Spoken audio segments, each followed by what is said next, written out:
What is going on, warriors and farmers of Tamaris? Welcome to the updated guide for Goresh in Call of Dragons. This episode is going to show you the talent trees, the artifacts, the WARPETS, and all the good stuff that you need to know about Goresh in the current state of the game. If you are still new here, make sure you like, share, subscribe, leave some comments down below. And without wasting any more time, let's get this video started, guys.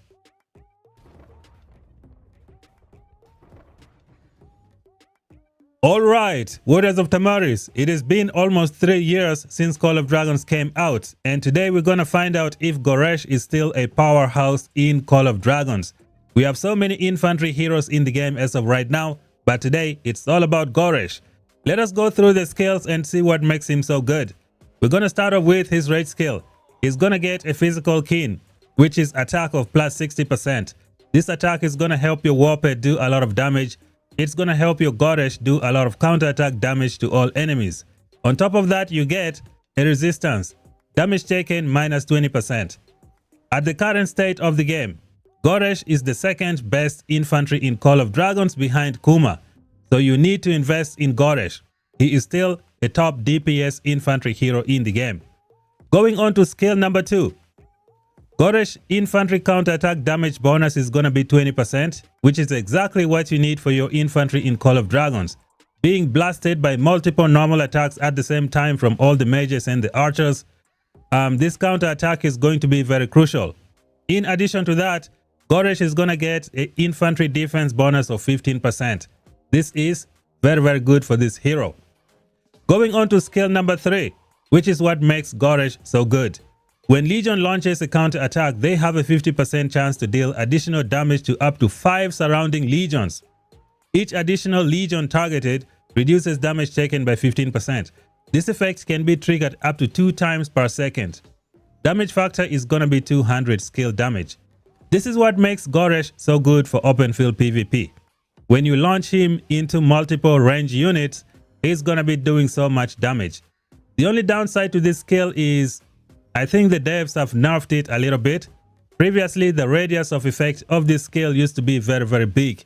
And as of right now, I think they have reduced it a little bit, which is why the merits for Goresh is not as good as before. However, Goresh is still the second best infantry in Call of Dragons behind Kuma. We're gonna move on to skill number 4, which is a rally skill. You don't really need this skill. With Goresh, you can keep him at 5551. However, he is one of the best infantry in the game. And the good thing is that you can get him from the gold keys as well. Therefore, you need to max him out at all costs. You don't even think twice. You just take your tokens, you dump it on him, and you never regret. When you go to the Awakening, you're gonna push his physical kin to 60%. Without the Awakening, it's only plus 50% and resistance of minus 15%. With the Awakening, you increase the output. One of the greatest skills of Goresh, of course, is his rage skill. Plus 60% attack is very good. It allows you to do more counterattack damage. It also helps your pet. So this is what is going on with Goresh in Call of Dragons, the second best infantry in the game in the current state of Call of Dragons. Let us move on to the best pairings that you can use with this powerhouse of a hero. Okay, warriors of Tamaris. It is time for the pairings. We're gonna go create Legion. Let us see who is gonna be best of the best with Goresh. As of right now, if you're gonna invest in Goresh and you need one infantry, you're gonna put Kuma with Goresh. This is hands down the best infantry march in the game because it can do so much for you in the open field PvP. Kuma alone can get up to 100% additional attack from here. It is absolutely ridiculous. I don't know if it's skill number 3 or skill number 4. In addition to that, Kuma is gonna bring 15% physical defense and 15% attack. You add it to the 100% attack, that is like 115. With Goresh, he's got another 60% attack. These two heroes combined together are like the dynamic duo of Call of Dragons. If you are gonna invest in only one infantry march, this is going to be it. The good thing with this investment is that you can split up your marches later on. When you first start out in Call of Dragons, you won't have access to Kuma. So who are you going to replace with Kuma when you don't have him? It's going to be Skogul. Skogul was designed to work with Goresh in Call of Dragons. So this is going to be your first best infantry march in the game. You go Goresh and Skogul and you never look back. And then later on when you unlock Kuma, you drop the Skogul and you put Kuma or Goresh. I don't know who is going to be the primary for you. Whichever one is going to be excellent for you. So this is the best infantry pairing as of right now, which is Goresh and the Kuma. You also have other options you can use for Goresh. Let me see if there is anything that you can try from here. I don't think anybody tries anything right now. You don't even need to make things overcomplicated. Just do Goresh Kuma or you go Goresh and the Skogul, and that's pretty much it. You don't need to think, you don't need to try anything else. These are the two pairings that you use in Call of Dragons as of right now. When it comes to the artifact, you have two options for artifact for Goresh. If you're going to use Goresh and Skogul, the artifact that you bring to the field is going to be the Spiritborn Torque. Spiritborn Torque is going to work very, very well with Goresh and the Skogul. With this artifact, it's going to force the enemies to attack you for like almost 6 seconds. So when you get the exemplar, it's going to be 6 seconds. The enemies will attack you and they cannot do anything about it. It is absolutely brilliant. This will allow the combination of Goresh and Skogul to do so much damage to the enemy. You have skill number 4, which is going to be very active against all those range units who have been forced to attack you. And then with Skogul, she has a double counter attack. She's going to be doing so much damage to the enemies. So this is going to be the artifact that you use with the Goresh and the Skogul. The good thing is that you're going to get this artifact in the Titan Legacy when you pay the premium price. So it's going to be available over there. It's going to be very easy for you to take this artifact all the way up to level 5. Just play for 5 seasons and you should be able to max out this artifact. And then the next artifact that you can use is going to be this one right here, the Serpent's Edge. This is what's going to happen when you use Goresh and Kuma. You put these two together, you use this artifact. This artifact is going to bring a lot of HP and it's going to give you some good damage on the field. It's going to reduce the amount of damage that you take as well. It is absolutely brilliant. The exemplar allows you to get like in-farm on the enemy, which is plus 7% additional damage taken. It is absolutely fantastic. So these are the two artifacts that I can think of for Goresh and the Kuma and the Goresh and the Skogul. Up next, we're going to check out some brilliant war pets that you can use with the Goresh in Call of Dragons. You should be building a venomous lizard for your infantry. This is hands down the best pet to use with infantry in Call of Dragons. When Goresh and Skogul first came out, the devs made a pet for them known as the Bruin Bear. All I can tell you right now is do not waste your time on the Bruin Bear in Call of Dragons. It is one of the worst pets for infantry in the game. First of all, you probably won't be able to use the talent skill of this pet because it takes forever to activate. By the time you activate the talent skill, your infantry is already dead. So there is no point for this Bruin Bear on your Goresh. You just skip it altogether. All you gotta do is build yourself a venomous lizard and you are good to go. And this is what your venomous lizard is gonna look like. When we hit train, these are the skills that you add on your venomous lizard. Just take a screenshot and then copy it for your account. Now, if you have 8 skill slots, there is one more skill that you can add here. It's going to be the intense infection. This one is going to give this infection more damage against your enemies. So this is the skills that you add to make it 8 skill slots and you are good to go. You don't even need to think about any other pet in the game. Just build yourself a venomous lizard and you are good to go. On the contrary, if you want to try something different, you can build a moss rock for your Goresh and the Skogul as well. The moss rock is better than the Bruin Bear.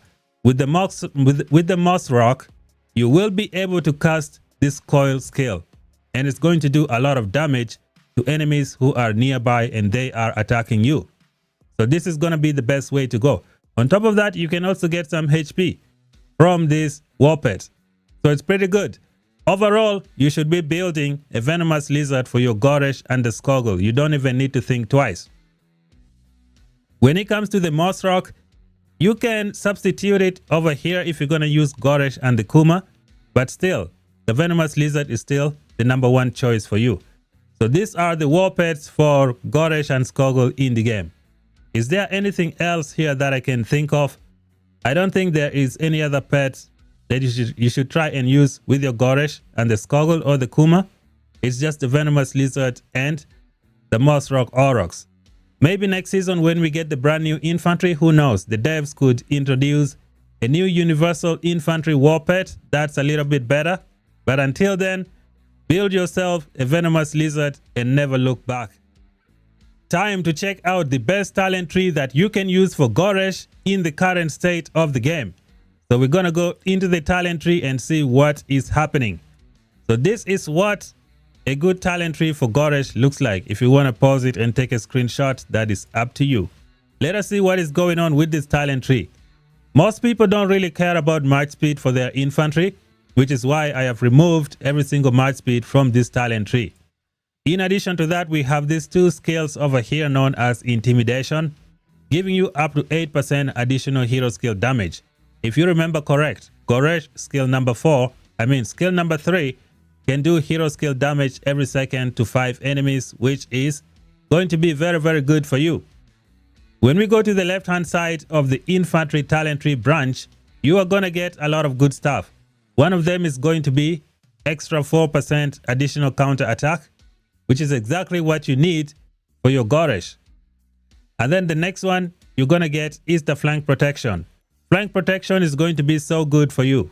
This is going to be a good addition into your talent tree. When you go to the end, we have 2 very, very good skills over here. Let's see which one is going to be best for you. The first one is ready for battle. Your legion has an 8% chance to launch an extra counter attack when hit with a normal attack. So this is what the majority of people are choosing. So I would recommend you go with this one. On the contrary, you have what we call the iron will. It says extends duration for buff effects gained through rage skills by 1 second when your legion is composed entirely of infantry units.